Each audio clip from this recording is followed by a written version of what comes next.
My name is Erika Contreras. I am an attorney with Panish Shea Boyle. We're one of the biggest personal injury firms in the state of California, and we recently opened an office in Las Vegas, so we are multi-jurisdictional. I've been a rising star for the last 3 years, and so I'm honored to be part of that category.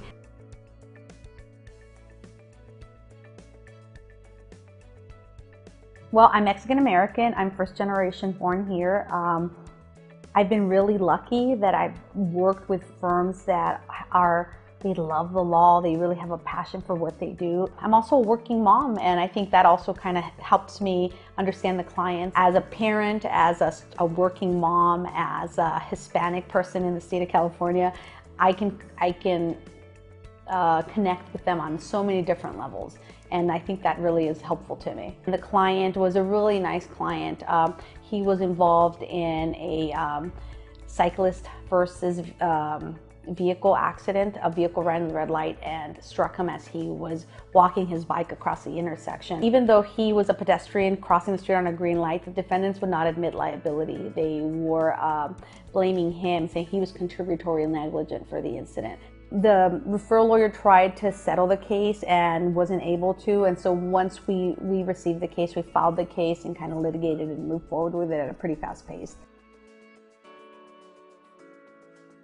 One of the biggest obstacles was for that client. He had a traumatic brain injury, but he looked good. And so most jurors, when they think traumatic brain injury, they expect that to somehow manifest physically. The client had a fusion to the cervical spine, and I think knee surgery as well. He was a young man, he looked fairly healthy, and so putting those injuries in context so that a jury would be able to assess them. We had DK Global do an enhancement of the MRI. We also had DK Global do diagrams for the cervical fusion, and then for the future adjacent level fusion. We needed DK Global to take the MRIs and take the x-rays and sort of highlight for the jury where was the injury, where was the deficit, so that the jury could look at an MRI and say, okay, I understand, that translates to me and I understand what they're trying to tell me. Once the defense was able to see the presentation we were going to put together at trial, the case settled very favorably for the client.